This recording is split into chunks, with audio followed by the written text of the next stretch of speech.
제2장 의성 고운사의 불길 두 번째 이야기. 윤동주는 깨질 듯 머리를 손으로 치면서 정신을 차리며 급히 일어났다. 머리가 어지럽고 몸이 비틀거렸다. 창고 안은 뜨거운 열기와 함께 무너질 듯 흔들리고 있었다. 지금 나가야 해. 그는 무의식적으로 상자를 움켜잡고 눈앞에 펼쳐진 창고의 출구를 향해 달려갔다. 불길이 점점 더 가까워지고 있었다. 벽이 삐걱거리며 흔들리자 그 속에서 날카로운 소리가 터졌다. 죽을 순 없어.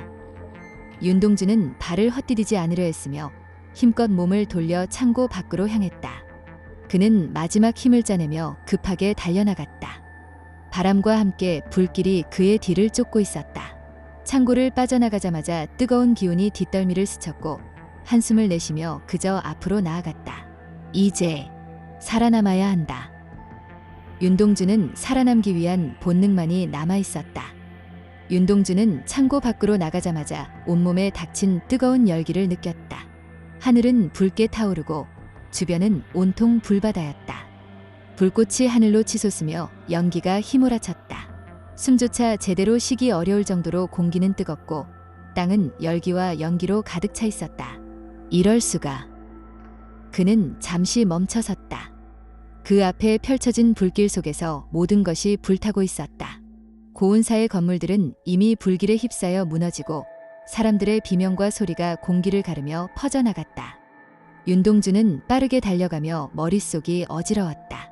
온몸은 불길 속에서 뿜어져 나오는 뜨거운 열기로 뒤덮였고 그의 숨은 헐떡거렸다. 하지만 그 무엇보다 중요한 건 어머니였다. 어머니, 괜찮으실까? 고운사에서 멀리 떨어진 곳으로 달리며 그는 걱정이 밀려왔다. 어머니가 불길 속에 갇혀 있을지도 모른다는 생각에 가슴이 조여왔다. 빨리 어머니를 찾아야 해. 윤동주는 망설임 없이 발을 내디뎠다. 불길이 그의 뒤를 쫓아오고 주변은 온통 불바다였지만 어머니를 떠올리자 몸은 더욱 속도를 냈다. 그의 마음속에선 오직 한 가지 생각만이 떠오르고 있었다. 어머니를 구해야 한다. 윤동주는 불길 속을 헤치며 어머니를 찾기 위해 달렸다. 눈앞에 펼쳐진 불바다 속에서 어떻게든 그녀를 찾아야 한다는 생각만이 머릿속을 꽉 채우고 있었다. 어머니. 그는 이름을 부르며 불타는 고운사의 잿더미 속으로 뛰어들었다. 온몸이 뜨겁고 공기는 숨조차 제대로 쉴 수 없을 만큼 뜨거웠다. 눈앞에 가득한 연기와 불꽃에 눈이 시리고 숨이 막혔다. 하지만 그는 멈추지 않았다. 어머니. 그는 마치 정신을 잃을까 두려운 듯 정신없이 뛰며 부르짖었다. 가슴이 조여왔다.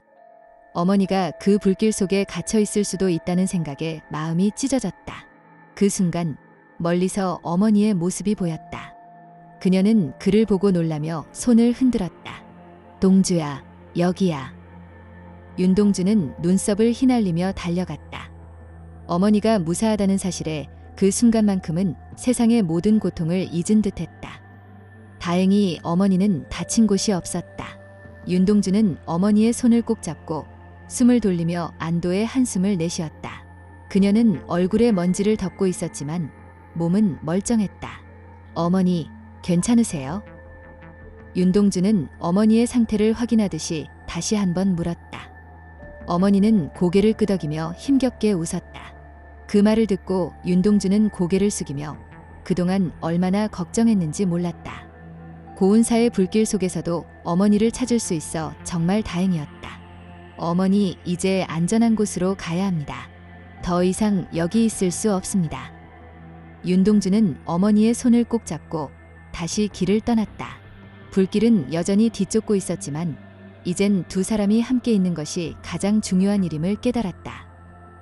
두 사람은 불길을 헤치며 사람들로 북적이는 안전한 곳으로 향했다. 윤동주는 어머니의 손을 놓지 않으며 불타는 고운사의 뒤편을 빠르게 벗어나려 했었다. 불길은 점점 더 거세지며 그들의 뒤를 바짝 쫓고 있었지만 두 사람은 숨을 고르며 한 걸음씩 나아갔다. 주변은 이미 연기로 가득 차 있었고 곳곳에서는 사람들의 비명과 혼잡한 소리들이 울려 퍼졌다. 윤동주는 더 이상 이곳에 머물 수 없다는 생각에 마음이 급해졌다. 조금만 더 가면 돼요, 어머니. 그는 어머니를 격려하며 힘을 내게 했다. 어머니는 지친 듯 했지만 그의 손을 꼭 잡고 같이 걸었다. 마침내 멀리서 대피소로 향하는 사람들의 모습을 볼 수 있었다. 그곳은 불길을 피해 대피한 사람들로 가득 차 있었고 구조대원들도 보였다. 두 사람은 마지막 힘을 다해 달려갔다.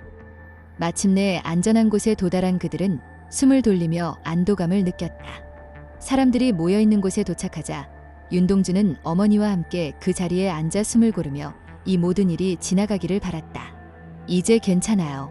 어머니, 우리는 안전해요.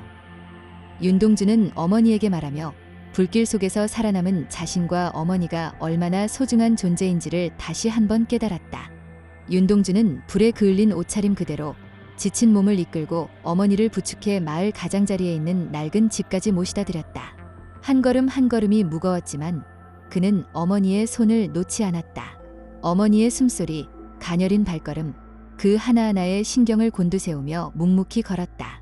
집 앞에 도착했을 때 하늘은 어느새 어둑해져 있었다. 윤동주는 신발을 벗겨드리고 어머니를 조심스레 안방까지 모셔다 드렸다. 집에만 계셔요. 절대 다시 산 쪽으로는 가지 마세요. 어머니는 말없이 고개를 끄덕였고 윤동주는 그제야 깊게 숨을 내쉬었다. 부엌 한켠에 놓인 물컵을 챙겨드리고 담요를 덮어드린 후에야 그는 말없이 방문을 나섰다. 그의 뒷모습엔 피로와 안도, 그리고 무언가 결심한 듯한 고요한 침묵이 함께 깃들어 있었다.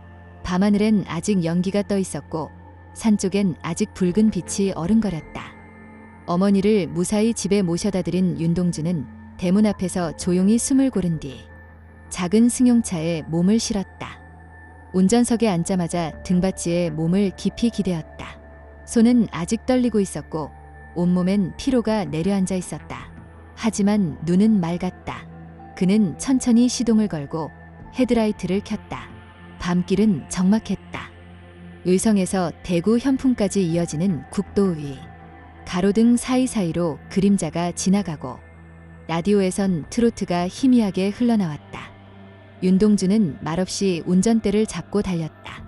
뒤에서 멀어지는 산자락 위로는 아직 연기의 기운이 아스라하게 남아있었고 붉은 빛이 어른거렸다. 새벽 3시가 다 되어 가고 있었다.